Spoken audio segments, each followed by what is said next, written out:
Eu disse, bem, senhor primeiro-ministro, toda vez que Israel descobre algo, um artefato, os palestinos dizem, é falso, é fabricado. Isso é falso, é falsificado. Eles, não é verdade. E eu disse, e a estrada dos peregrinos? Não dá para fabricar isso, ninguém diria que é fabricado. E ele diz, Pastor Larry, eles estão dizendo que é fabricado. Então eu disse, como? Bem, a gente foi lá sem ninguém ver e pusemos as lajes e tal, sabe? Tipo, 600 metros delas. E então eu disse, o quão importante é essa descoberta? E isso é o que eu achei incrível. Ele disse, e emocionado, o melhor amigo de seu pai era um cavalheiro que escreveu. E eu tenho os livros, são raros, não imprime mais, mas eu tenho. E eu acho que Van encontrou para mim, não foi? Ou a Nancy que achou para mim. Escritos sobre a época de Jesus e provando a judaicidade de Jesus. E ele disse...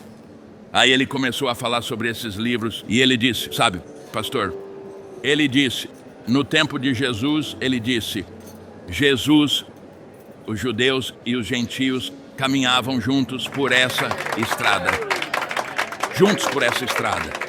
E ele disse, eu acho que descobrimos agora, porque estamos prestes a caminhar pela estrada juntos de novo. Eu realmente acredito que isso é verdade. Em hebraico antigo não existe palavra para isso. Eu creio que estamos tão perto, porque quando andarmos nessa estrada, da próxima vez que todos andarmos por ela, estaremos caminhando para receber o Messias. Então deixa eu mostrar algumas escrituras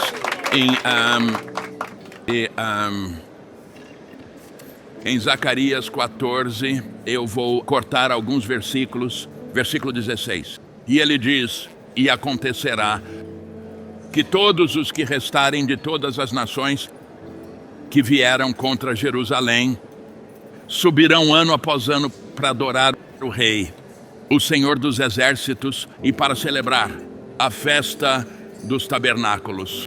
E diz também que qualquer família da terra que não subir a Jerusalém para adorar o Rei, o Senhor dos Exércitos, sobre eles não haverá chuva. Agora deixa eu explicar isso rapidinho. Ele está falando de nações que em algum momento lutaram contra Israel. Vejamos a nação cristã.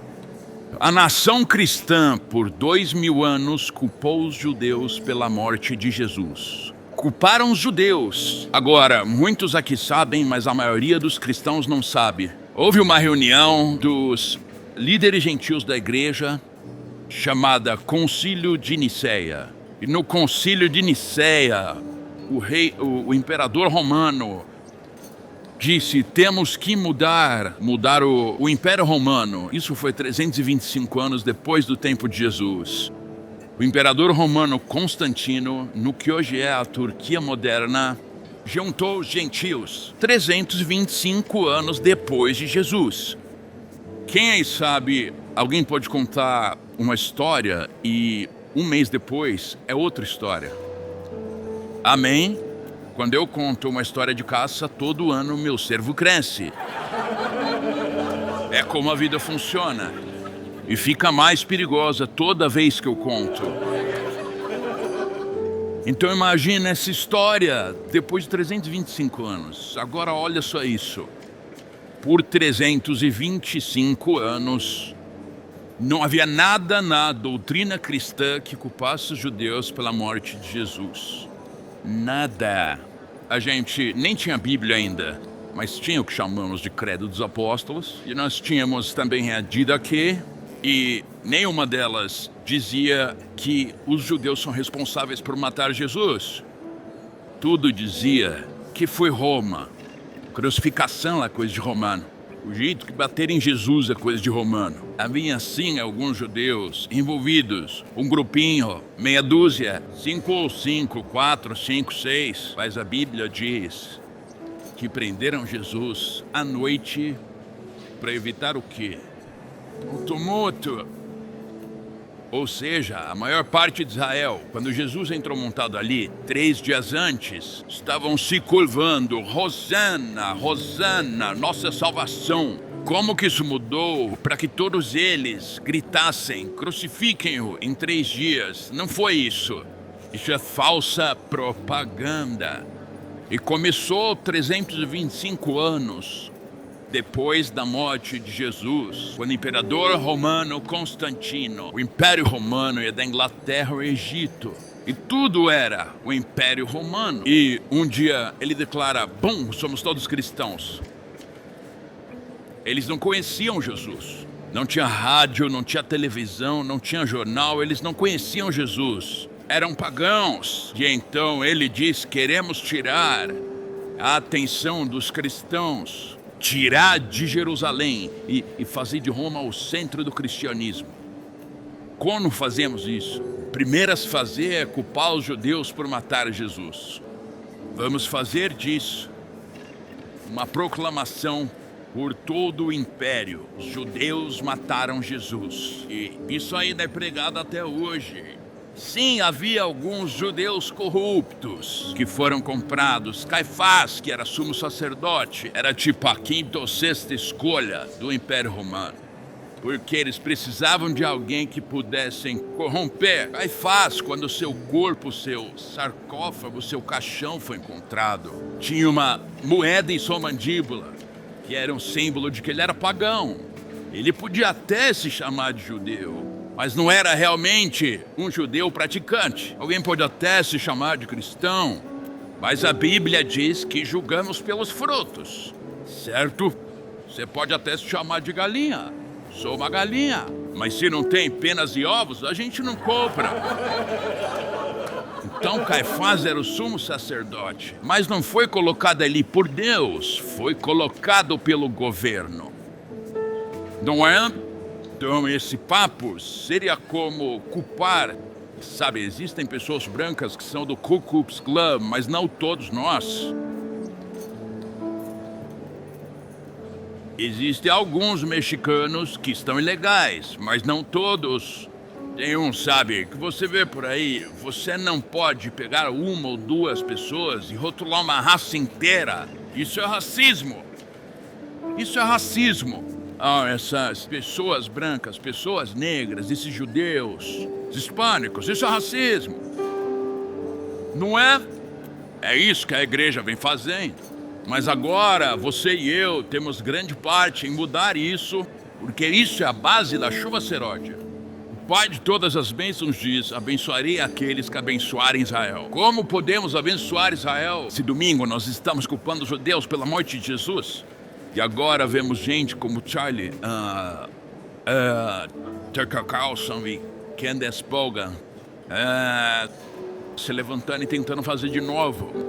Então vamos nos manter firmes nisso, porque isso mostra e aquilo mostra, estamos muito, muito perto da chegada do Messias. E por que isso é empolgante para nós? Porque aqueles de nós que abençoam Israel, Deus vai transformar numa gloriosa noiva, sem mancha, sem ruga. Ele vai mostrar ao mundo a bênção que virá sobre você e sua família, porque você está com Jesus e você está com a nação de Israel. Amém? Agora deixa eu mostrar algo que vai meio que explodir sua mente. Vem comigo no livro de Apocalipse, capítulo 7. Ok, então, uma das coisas que talvez eu mostre quarta-feira. Quantos aqui já estiveram no culto de primícias? Levanta a mão. E quantos nunca estiveram no culto de primícias? Uma das coisas que fazemos no culto de primícias, nós pegamos o que é chamado de lulav. E eu não tenho tempo de ler agora, eu vou ler na quarta. O lulav em hebraico é chamado, em inglês é o... Como é mesmo em inglês? As 4 espécies. Você tem o etrog, que é como uma laranja. Você tem o ramo de salgueiro, o ramo de palmeira e por aí vai. E você junta essas 4 espécies e balança para o norte, para o sul. E isso quer dizer algumas coisas. Uma delas é que não há limite de onde sua bênção vai vir. Ok? Mas eu explico isso na quarta. Mas eu quero te mostrar uma coisa. Essa é uma das razões pelas quais eu gosto de ensinar vocês. Vocês gostam de se aprofundar, né? Então vamos aprofundar. Eu tava numa TV cristã anos atrás e uma pessoa bem famosa disse: "Ah, meu Deus, por que nunca aprendemos essas coisas antes? Na cristandade somos largos como um rio, mais rasos como um dedo." Então, nos últimos dias, Deus disse que abriria os olhos e revelaria mistérios. Olha Apocalipse, então. Então, quando eles sobem pela estrada da peregrinação, eles vêm trazendo a oferta das primícias e o sumo sacerdote agita o lulav, dizendo: bênção ilimitada, alegria ilimitada, não limite. Como? Senhor, como é que eu vou ser abençoada nesse próximo ano? Ele fará excessivamente, abundantemente, acima de tudo que você pede ou pensa. Apenas receba. Ok, ele diz que vai te alcançar. Ok, ele vai me alcançar com a bênção. Quem aí tá pronto para isso? Eu tô pronto para te voltar para casa. Eu tô pronto. 4 meses viraram 9 meses. E eu vou te falar, a distância realmente faz o coração pesar, faz mesmo. E eu tô pronto para a chuva seródia, tô pronto para os sinais, para as maravilhas, para os milagres. Quem tá pronto para isso? Eu tô pronto para ser quem empresta, não quem pede emprestado. É disso que estamos falando aqui. O meu povo é destruído por qual razão? Eles não sabem, a igreja não sabe dessas coisas, ok. Livro de Apocalipse, olha o capítulo 9. Capítulo 7, versículo 9. Depois dessas coisas, olhei e eis uma grande multidão, que ninguém podia enumerar, de todas as nações, tribos, povos e línguas, em pé diante do trono e diante do Cordeiro, vestidos de vestes brancas e com palmas nas mãos, e clamavam em grande voz, dizendo: a salvação pertence ao nosso Deus, que está sentado no trono, e ao Cordeiro. E todos os anjos ao redor do trono, e dos anciãos, e dos 4 seres viventes, prostraram-se sobre seus rostos diante do trono e adoraram, dizendo: Amém, eu concordo, eu recebo. Bênção, glória e sabedoria. Bênção, glória e sabedoria. Bênção ilimitada. Olha aqui, olhe para mim. Veja, a chave para entender é voltar às raízes judaicas. Mas lembre-se, em sabedoria existem 4 níveis. E quando você começa a aprender os 4 níveis, você junta tudo e Deus revela os mistérios que Jesus disse que aconteceriam. Então, bênçãos ilimitadas. No Sukkot, as janelas do céu estão abertas. Essas janelas são chamadas de Ushod, que é um desobstruído funil de bênçãos para a sua vida. Que bênção você precisa esse ano? Alguém precisa que Deus toque sua família? Sim. Alguém precisa que Deus toque o seu corpo fisicamente? Sim. Alguém precisa que Deus toque suas finanças? Sim. Ilimitado. Alguém diga ilimitado. Ilimitado. As janelas do céu. O Yoshod, o funil ilimitado que vem do trono de Deus. Agora, deixa eu acrescentar algo aqui, porque o meu tempo está ficando curto aqui. A Bíblia diz: buscai ao Senhor enquanto você pode achar. Isso é para essa estação. Deus é Deus 24 horas por dia. Todo momento, de todo dia, Deus é Deus, certo? Mas quando Ele diz: buscai o Senhor enquanto Ele está perto, Ele está falando de agora, entrando no Sukkot. Diz literalmente, e você precisa entender. Eu já ouvi pastores dizendo: você não devia ler esses livros judaicos. Bem, você lê comentários da Bíblia, você lê Barnes e Clark. Eu só estou lendo dos caras que escreveram a Bíblia, que não estão inventando historinha. Diz que Deus se levanta do trono, e enquanto nós tocamos a trombeta, entrando no Sukkot, Deus está fora do trono e caminhando em sua casa, caminhando por você, dizendo: o que você quer de mim? O que você quer de mim? Sabe, quando as pessoas vêm aqui depois do culto, nós ficamos depois de cada culto e oramos por elas, e eu digo: o que eu posso fazer por você? É isso que Deus está dizendo agora. Quem quer perder isso? Quem quer perder isso? Deus está andando, Ele se levanta. Normalmente, todo momento de todo dia, nós podemos ir diante do trono de Deus, certo? Mas nesses Moadim, nesses tempos ungidos, ele sai do trono e diz: eu quero te abençoar tanto, o que você quer? Esse é o tempo. Sabe, nós pedimos milagres a Deus todo santo dia, pedimos a Ele, mas esse é o tempo em que Ele está mais perto de nós do que nunca. E aqui a Escritura fala sobre isso. E quando diz que estaremos diante dele agitando palmas, isso é o Lulav. É do Lulav que ele está falando. Não é só, você sabe, um desenho cristão agitando palmas. Ele está falando sobre o Lulav.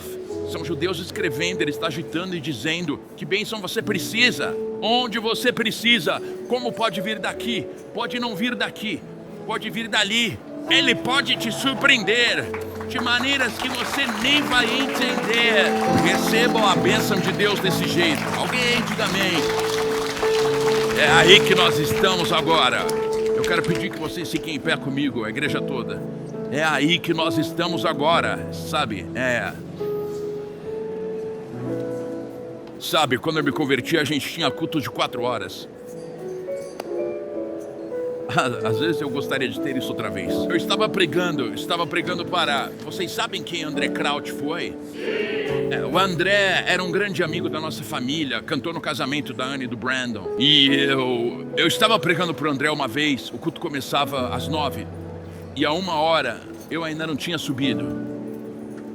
A 1h, alguém se lembra desses dias? A 1h. E aí a irmã do André diz para mim: nós vamos sair para comer alguma coisa. E eu digo: eu não vou pregar. E ela: vai, você prega depois do almoço. E eu digo: mas e a igreja? Eles vão apenas continuar cantando. Sabe, os brancos têm igreja e os negros têm igreja. Eles têm igreja.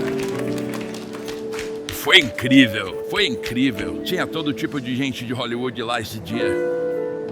Tem tanto para aprender, quer aprender coisas novas, quer aprender, porque essas coisas não é que a gente tenha que ter rituais ou algo parecido, é o conhecimento que Deus quer trazer. Quando Jesus falava como rabino, ele ensinava como rabino, mas essa revelação, essa verdade, Deus diz que logo antes dele voltar, ele vai abrir mistérios aos gentios. E esses gentios serão tão abençoados. Eu não sei você, mas eu quero ser esse gentio. Eu quero ser um desses gentios. Serão tão abençoados que o mundo inteiro, judeus e gentios, vão dizer: por que você é tão abençoado?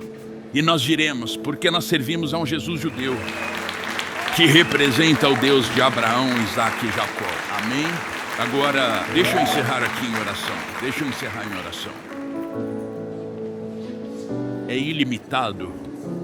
Na quarta-feira nós vamos quebrar toda a maldição. Vamos te mostrar cada lugar onde Jesus derramou sangue. E depois vamos orar pelas pessoas e quebrar toda a maldição. Olha só, quando a Tis ficou doente, nós começamos a orar contra a maldição do câncer. E então Deus falou comigo e disse: olha, muita gente na família da Tis não morreu de câncer, morreu apenas cedo. Acidentes, coisas inesperadas. Então nós começamos a orar contra a maldição da morte precoce. Tem uma maldição bloqueando a bênção na sua vida? Jesus morreu na cruz porque maldito é aquele que é pendurado no madeiro. Maldito é ele. Então ele não só levou o nosso pecado, ele levou toda a maldição. Tem alguma maldição na sua família de nunca conseguir avançar financeiramente? Vamos quebrar isso. Tem alguma maldição na sua família de as pessoas sempre se divorciarem? Vamos quebrar isso. Tem alguma maldição na sua família de gente indo para cadeia, ou falência, ou doença física, seja o que for? Jesus não morreu apenas para que fizéssemos do céu nosso lar. Ele veio para nos dar vida, e vida em abundância. Sabe, eu estava me preparando para dormir ontem à noite e veio sobre mim uma oração pela Tis. E eu senti isso subir: diabo, eu te amarro e eu te repreendo em nome de Jesus. Você pode dizer: bom, mas quem somos nós para orar assim? Jesus disse: tudo que vocês ligarem na terra, diga isso em voz alta: diabo, eu te repreendo. Viu? Ele tem que ouvir isso. Quem você pensa que é? Eu te digo quem nós somos. Somos co-herdeiros com Cristo Jesus, é isso que nós somos. E maior é aquele que está em nós. Então é ilimitado. É por isso que Deus não foi lá e criou tudo num dia só. Isso tem sido uma jornada de 50 dias. Até o fim do Sukkot, tem sido uma jornada de 50 dias. E por quê? Por que é tão longo? Porque ele não queria que ninguém perdesse. Ele não queria que ninguém perdesse. E esse é o segredo do Lulav. É o segredo do Lulav. Ele não queria que ninguém perdesse. Você pode estar vindo para Cristo agora, pela primeira vez. E a bênção de Deus para todo esse ano vai ser sua. Você pode servir a Deus, sabe? Olha, eu e minha família nunca deixamos de dar o dízimo. Nunca. Mas nunca vimos bênção financeira. Até que um dia eu ouvi que tudo bem ser abençoado. John Avanzini, alguém se lembra do John Avanzini? Sim. John Avanzini, ele está aposentado agora, eu acho que ele ainda está por aí, mas se aposentou faz tempo. E eu sentei e estudei por anos. E de repente caiu a ficha. Tá tudo bem ser abençoado. Sabe, eu fui ensinado pela religião que se você quer ser abençoado, você não é um cristão de verdade. Você tem que sofrer. Você tem que sofrer pelo reino de Deus. E aí um dia eu percebi, Jesus já sofreu por todos nós. Ele disse, está consumado. Amém? Então eu quero orar por você, por cada área. E nós vamos orar por você de algum jeito da estrada da peregrinação em Israel. De algum jeito nós vamos orar por você de lá. Mas eu quero orar por essa área aqui. Que a gente quebre a maldição, essa maldição religiosa de achar que a pobreza faz parte do plano de Deus para nós. Quer saber qual é o plano de Deus? Amado, eu desejo acima de tudo,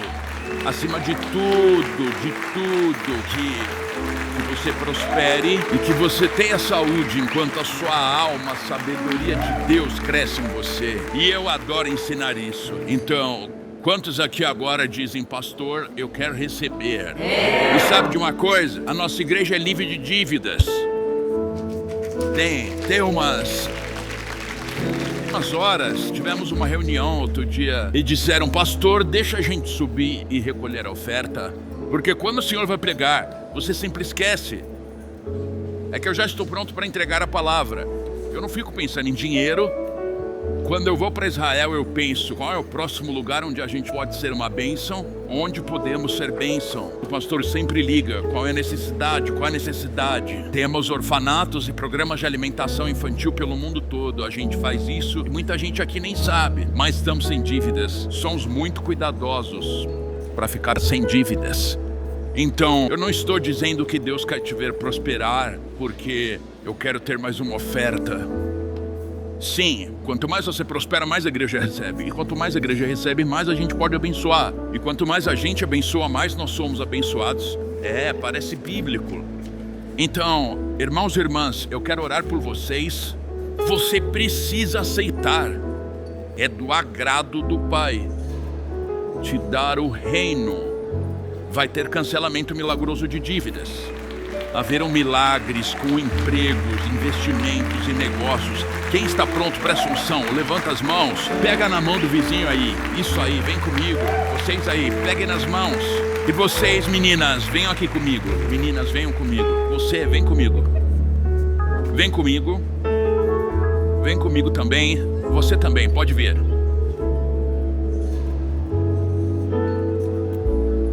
Porque não adianta ser abençoado se os irmãos e irmãs não forem abençoados também. E deixa eu te dizer uma coisa que eu sei. Deus não tem orçamento. Deus não tem orçamento. Para Deus, ouro é como poeira. Sabe, eu tô morando sozinho há 9 meses. E a poeira nunca some. Eu nunca tinha reparado nisso. E eu penso, meu Deus, o Wanderson e a família vieram aqui ontem. Eu tive que dar uma geral e tinha tanta poeira que eu tive que tomar um Zyrtec. E Deus diz, poeira é como ouro. E ouro é como poeira, nunca acaba. Vocês estão prontos? Ergue a mão do seu vizinho e diz, Pai, eu entro em concordância que eu meu irmão, minha irmã, este ano vamos viver em prosperidade divina, cancelamento de dívidas, provisão milagrosa, empregos, bônus, aumentos, heranças, investimentos. Pai, abre as janelas do céu sobre mim e a minha família. Agora diga bem alto: boa medida, calcada, sacudida, transbordante. Não um dia, mas hoje, em nome de Jesus. Amém e amém. Se você está pronto para andar em abundância, dê uma salva de palmas ao Senhor. Dê uma salva de palmas ao Senhor. Deixa eu encerrar com isso. Alguém vai dizer para você, o diabo vai sussurrar: você não merece. E você tem que olhar para o diabo e dizer: eu mereço sim. Você merece, não pelo que eu fiz, mas pelo que meu Senhor e Salvador fez. Ele declarou: está consumado. Quantos creem nisso? Amem uns aos outros antes de sair. Quarto e domingo, cultos especiais. Deus abençoe. Comecei usando drogas na faculdade e logo comecei a traficar. Cheguei a me envolver com Pablo Escobar, tentando contrabandear cocaína para os Estados Unidos. 7 mandados de prisão, uma vida destruída. Mas foi ali, no fundo do poço, que Deus me encontrou. Ele não apenas me salvou, Ele me enviou. A Jornada de um Viciado a Jerusalém. Garanta a sua edição em editorafamilia.com. Obrigado por se juntar a nós na transmissão de hoje com o pastor Larry Huck. O pastor Larry trouxe muitas revelações de mudança de vida para o corpo de Cristo, incluindo ensinamentos sobre quebra de maldições familiares e os 7 lugares em que Jesus derramou seu sangue. Mas talvez a revelação mais extraordinária seja seu ensinamento sobre a restauração das raízes judaicas do cristianismo e a permanência com Israel. Convidamos você a conhecer mais sobre o nosso ministério visitando nosso site em larryhuckbrasil.com e nosso canal no Larry Huck Brasil no YouTube. Oferecemos muitos recursos gratuitos em português que irão enriquecer sua caminhada com o Senhor e prepará-lo para viver uma vida vitoriosa e próspera. Você também pode contribuir com o nosso ministério em larryhuckbrasil.com. Sua oferta, seja grande ou pequena, abençoará Israel. Temos muitas ações especiais que estão literalmente salvando vidas e cumprindo a profecia bíblica do fim dos tempos, incluindo patrocinar Aliá, alimentar os sobreviventes do Holocausto, comprar ambulâncias e muito mais.